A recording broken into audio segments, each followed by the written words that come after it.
नमस्कार, मैं सूर्यांश यादव आपका स्वागत कर रहा हूं न्यूज़ 6 नेटवर्क पर। देश में अभी अभी बजट आया है और उस बजट पर आर्थिक विशेषज्ञ अपनी राय रख रहे हैं, सामाजिक विशेषज्ञ अपनी राय रख रहे हैं, लेकिन क्या हमने देश के वास्तविक भविष्य से जो है पूछा है कि ये बजट कैसा होगा, और क्या हमने भविष्य में भी बच्चियों से ये पूछा है। आज हम एक विद्यालय में हैं और मैं विद्यालय के बारे में बता दूं कि चेतना इंटर कॉलेज में इस समय हम हैं। किशनपुरा बराल का ये इलाका है, बड़ौद के आसपास पड़ता है और यहाँ का नाम मैंने काफ़ी सुना। विद्यालय का नाम आसपास में पढ़ाई के लेवल में ठीक ठाक है, तो हमने भी सोचा चलो आर्थिक विषयों पर यहाँ के विद्यार्थियों से थोड़ा बातचीत कर लेते हैं। हमारे आप देख पा रहे हैं कुछ बच्चियाँ विद्यालय के हमारे साथ हैं और बच्चियों को लेने का तात्पर्य न्यूज़ 6 इंडिया का ये भी रहता है क्योंकि महिलाओं को हम एक दिन समर्पित करते हैं। तो आप मान सकते हैं कि आज का जो समर्पण है वो महिलाओं के नाम है, लेकिन बजट को लेकर है क्योंकि हमारी वित्त मंत्री जो हैं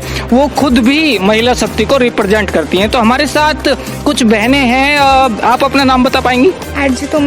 आरजू तोमर जी हमारे साथ हैं। बहन, आपका नाम? मुस्कान चौधरी।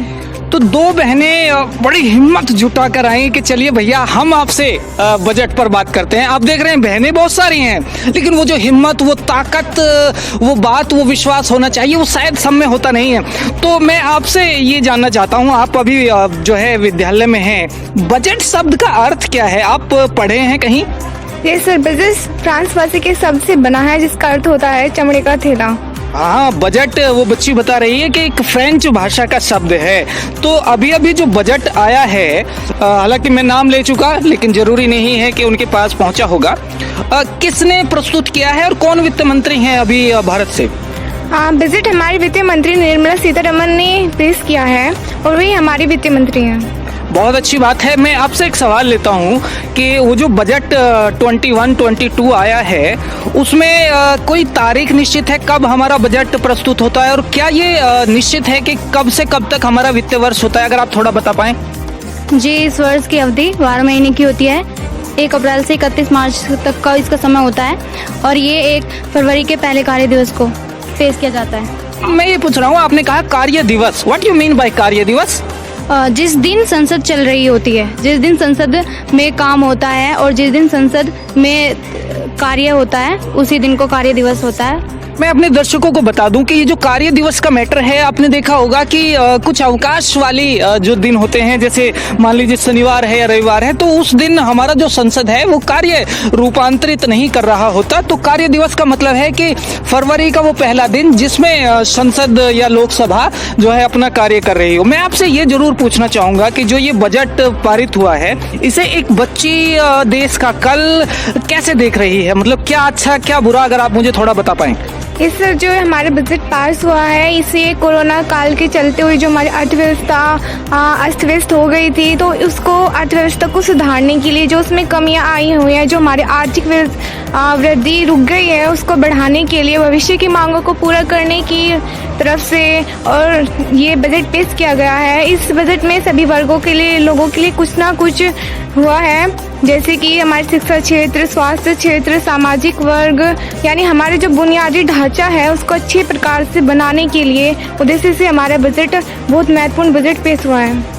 जब बच्चियां पॉजिटिव बोलती हैं तो देश का सकारात्मक व्यवहार नजर आता है। बजट की कई बार आलोचना होती है, कई बार सुलोचना होती है, लेकिन कहीं ना कहीं लोगों का अपना तरीका भी होता है कि वो बजट को कैसे ले रहे हैं। तो एक बच्ची ने तो बता दिया कि भाई बजट अच्छा मीठा मीठा है, लेकिन मीठा मीठा गप गप कुछ खट्टा भी है। मैं बहन से पूछता हूँ, कुछ ऐसा है आपको लगता है बजट में जो आपको पसंद ना आया हो?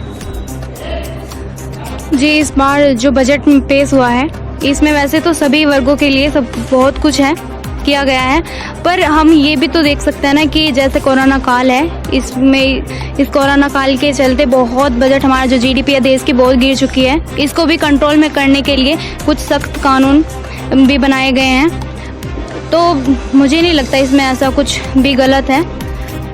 एक बड़ी बात है और मैं अपने दर्शकों से भी बताना चाहूँगा, ये बहुत मुश्किल हो जाता है कि हम सरकार के खिलाफ बोल जाएं, लेकिन बच्चे हैं जितना समझते हैं उतना बोलते हैं। ये भी सत्य बात है। एक पॉइंट जो बच्चियों ने आपके सामने उठाया वो सत्य है कि कोरोना संकट के बाद बजट आया है, तो बहुत सारी बाउंडेशंस कहीं ना कहीं वित्त मंत्री के साथ रही होंगी, भारत सरकार के साथ रही होंगी।